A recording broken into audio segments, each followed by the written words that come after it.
Okay, so today we're going to talk about saving your sources that you need for your research paper in a file system.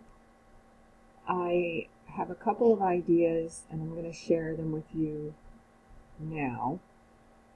The first one is to use the OneNote online, and it is as simple as going to OneNote.com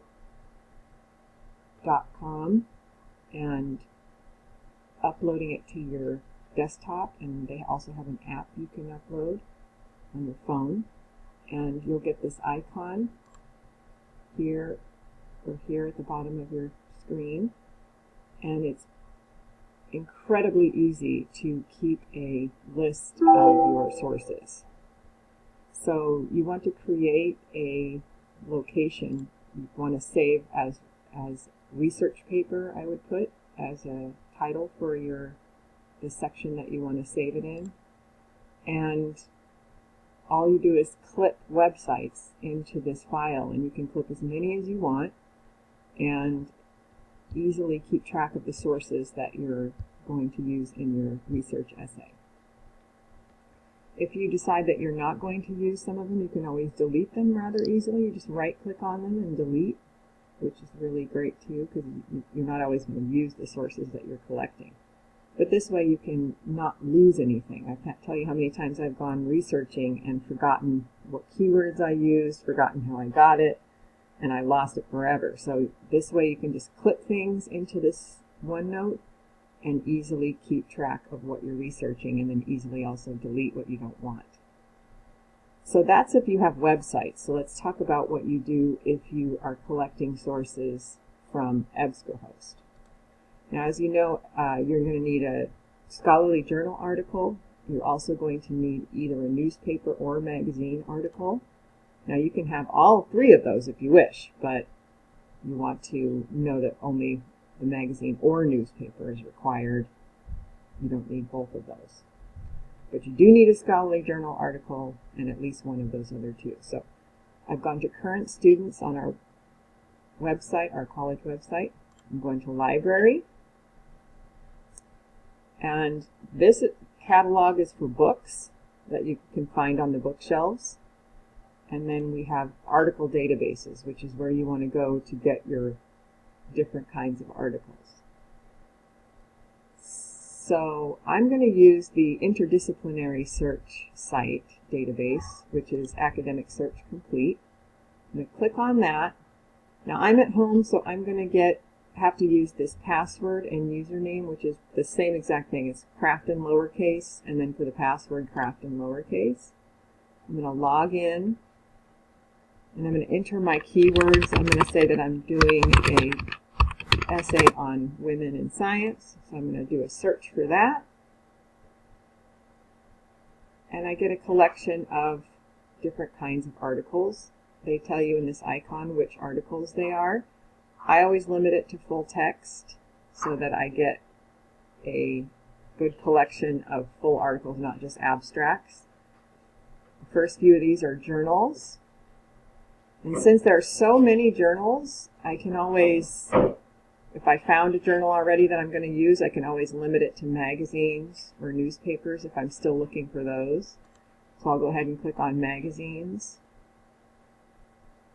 And now I'm just getting different kinds of articles from magazines, not journals.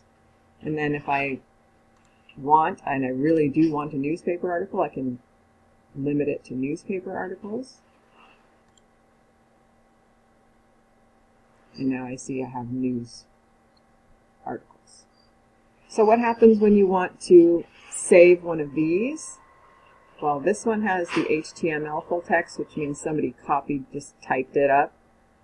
If you want a PDF version of it, you're going to get what actually looks like the actual publication. So I'm going to click on that. And I actually get the images, and it's the actual article. I can even get the page number that I'm on. So now I want to save this into my file. So one of the ways to do it is to click on this download arrow, and you download it to your computer files, and then it shows up as a saved document. And then you can attach that document to OneNote. So then you go up here to your OneDrive documents, click on that.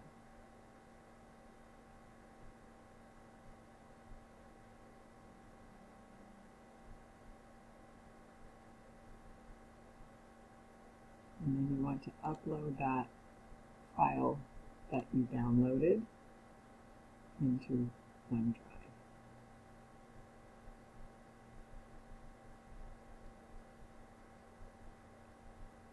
I forget what I titled. News article. Where's the heck of it? There it is.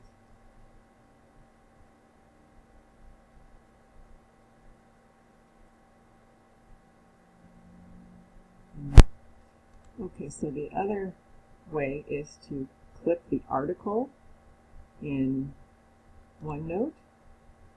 So we click on article, and then you'll find the click is successful. You can view it in OneNote.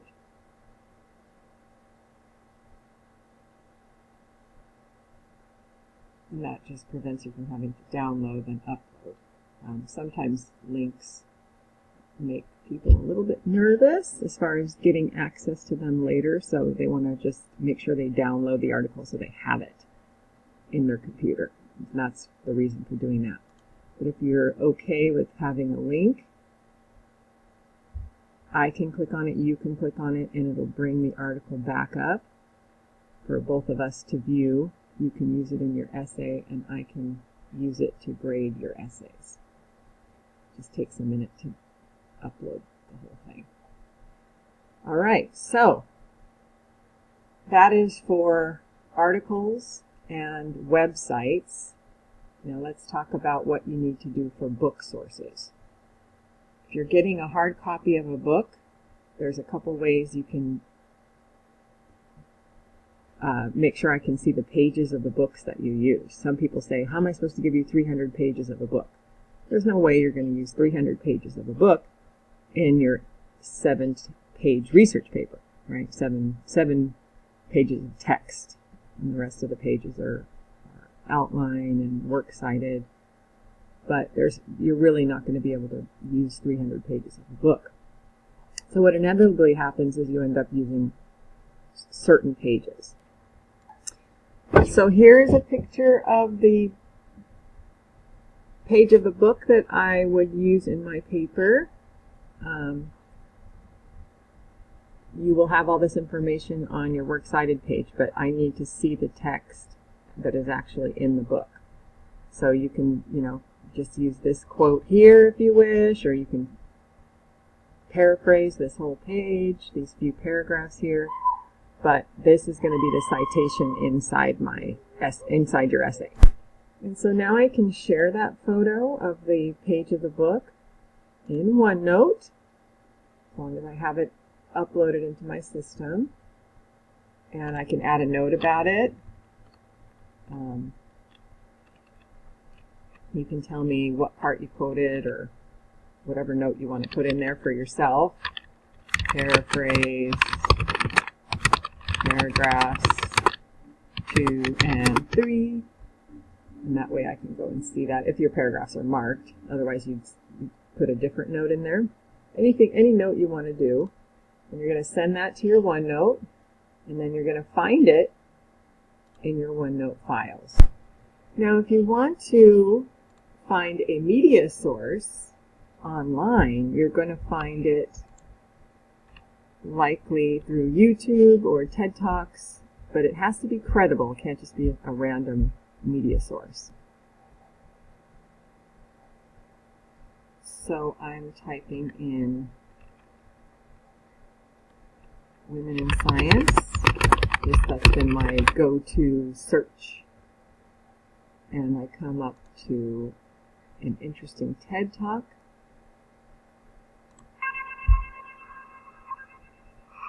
And I can save this to OneNote, and I can view it in OneNote.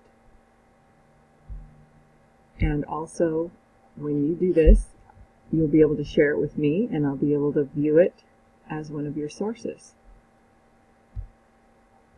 So far, just in the 10 minutes that I've been doing this video, I've gotten myself a news article, I've gotten myself a media source, I have access to a photograph of the book pages that I used in a book that I checked out from the library. So I'm able to view 3 different sources so far. And you can do this each and every time you are